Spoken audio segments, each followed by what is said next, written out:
Salut à tous, on est le 19 décembre aujourd'hui, je suis en train de chercher du hou pour des amis, pour décorer leur crèche et faire des petites décorations, mais j'ai bien peur qu'en fait le hou n'ait pas beaucoup proliféré cette année, car j'en ai trouvé un petit peu mais sans boule rouge, donc les fruits n'ont pas mûri, n'ont pas poussé, mais bon je vais continuer à chercher. Du coup je me trouve dans une forêt en amont du lac, à savoir que la première vidéo que j'avais fait, il se trouve, j'étais monté en haut de la montagne en face là. Donc on va continuer tranquillement, il pleut aujourd'hui, mais il fait relativement doux. Alors on se retrouve dans une forêt de pins en amont du village.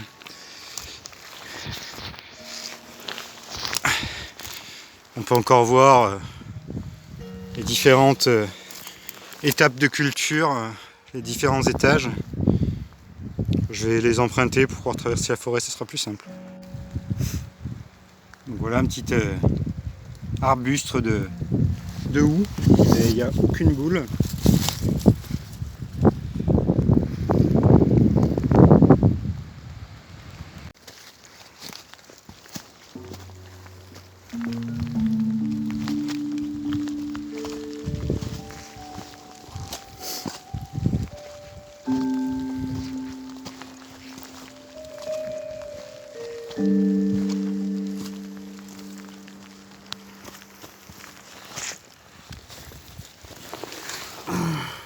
Alors là, vous pouvez voir, on a une formation d'argile et de glaise. Ça peut faire de la terre cuite nickel. C'est marrant de constater que c'est dans la fente du chemin. J'en ai vu que là pour le moment.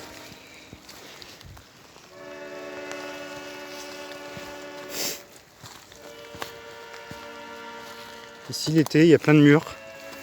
C'est des mûres et des framboises qu'on peut voir ici.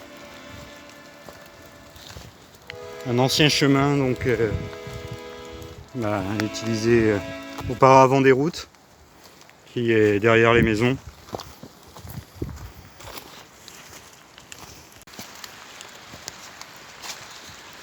Dans le coin on a une présence qui est quand même assez importante de comment ça s'appelle, monnaie des papes. Donc ces petites feuilles là qui sont argentées, qu'on retrouve souvent dans les églises. Là elles sont un peu abîmées, mais en fait à savoir qu'à l'intérieur des poches on y trouve les graines. Et ben là en fait quand les poches commencent à pouvoir s'exploser de la sorte, les graines avec le vent, le froid se disséminent et du coup la plante se reproduit. Au niveau du printemps, les feuilles sont totalement vertes, un vert pâle. Et à savoir que ça peut être utile en pharmacopée. Je ne m'avancerai pas sur les effets de cette plante, mais je sais qu'elle peut être utilisée à un certain moment de sa maturité.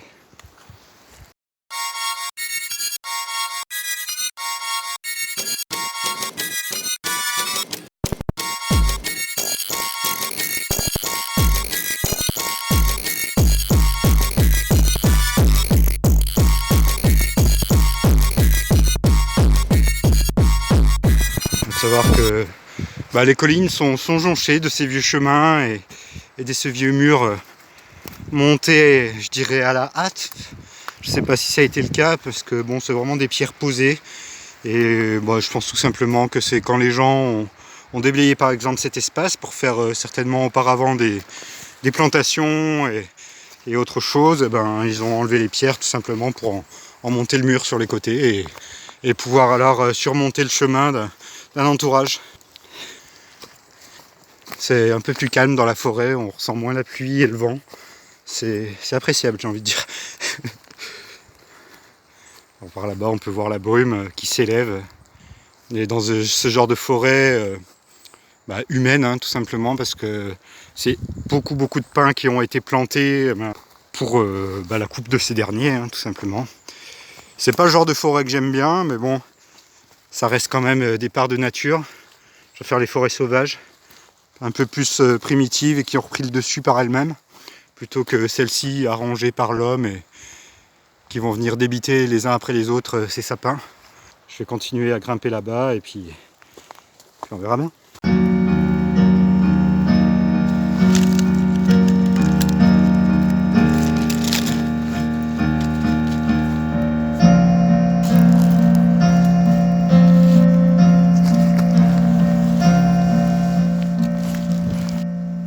Donc voilà, j'ai trouvé une zone de houx. En fait, il faut savoir que le houx est une plante très résistante. Là, on en a tout un buisson assez énorme et qui pousse par zone en fait, parce que tout simplement ces petites boules rouges, il n'en fait pas beaucoup chaque année. Et puis c'est son système de reproduction, donc il va les semer guère loin de lui-même pour pouvoir se reproduire tel un buisson, je dirais un peu comme des murs, mais de manière moins exponentielle. Donc là-bas on peut en voir derrière le petit arbre marron, on le voit pas bien ici, mais moi je le vois. Puis il y a tout ce gros buisson là. Franchement, au niveau pharmacopée et tout ça, je connais pas du tout la plante, alors peut-être que je m'y pencherai. Là, encore un peu de gratte-cul, là, il y en a toujours partout de ça. Et il y a quelques petites boules rouges, là, on peut voir par-ci par-là. Je me suis permis d'en prendre un petit peu, mais pas tout, parce que je veux pouvoir laisser les boules pour pouvoir que la plante continue à se reproduire. Je ne sais pas si les animaux se nourrissent de ces petites boules rouges également. Voilà. Bon, c'est pas du tout mon culte, ni mes croyances. C'est même opposé, je dirais, mais voilà. Pour vous donner une petite touche de Noël.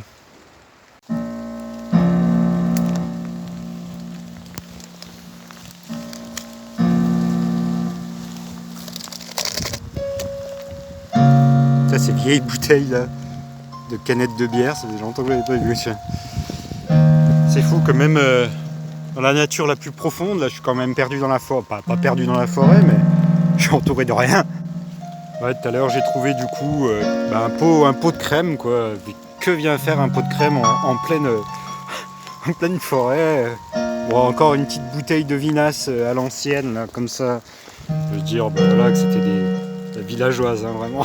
Je veux dire que c'était des bûcherons avec la petite bière à côté, mais le pot de crème, c'était pas pourquoi.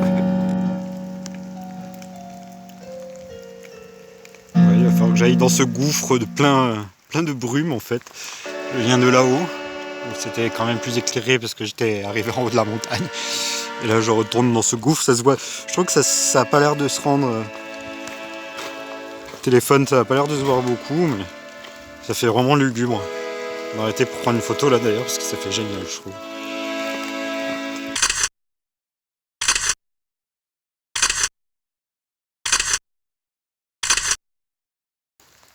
Je suis en train de redescendre de la montagne et puis en fait je suis tombé sur ça tout à l'heure en montant. Je voulais faire un petit point en vous le montrant, je trouve ça assez intéressant. Donc on est dans ce vieux chemin de forêt et ici en fait il a été construit une retenue d'eau. On pourrait croire que c'est naturel, mais bon, il y a quand même les traces du vieux mur. On va descendre un peu.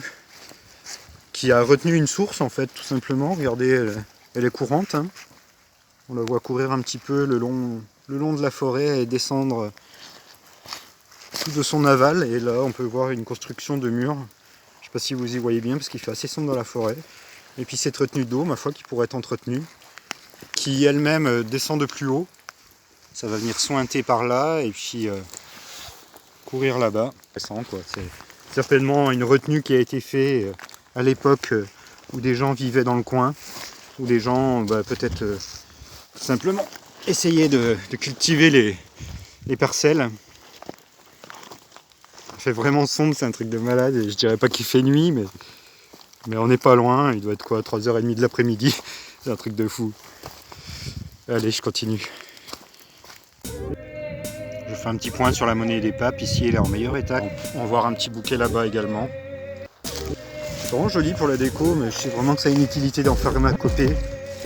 Peut-être si vous voulez vous renseigner, moi je sais que je me renseignerai par la suite, j'avais déjà regardé mais c'est sorti de ma tête. On peut y voir les petits points noirs au milieu, ce sont les graines.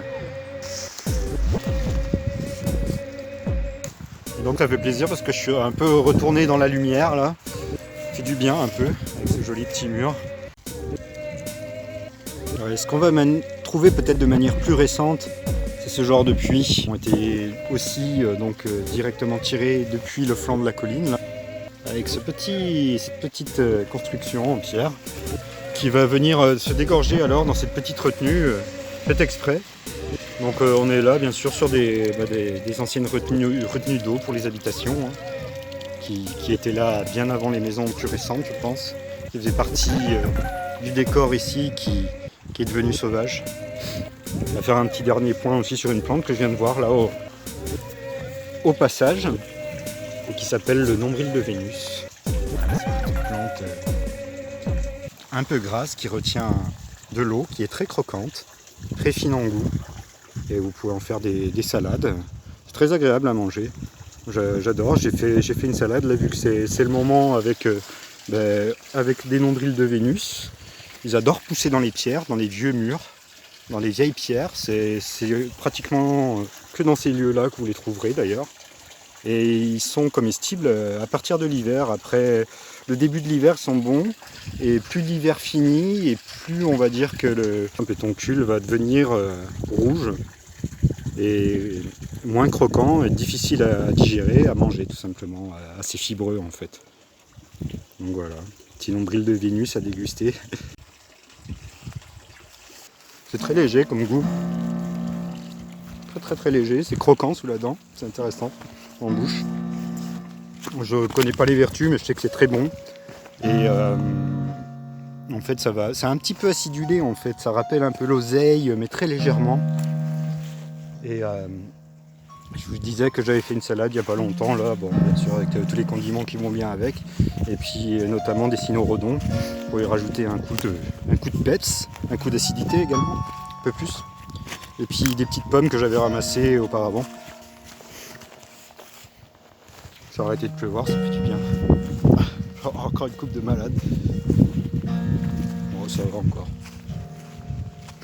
Bon allez, j'arrive au village. A plus les gens.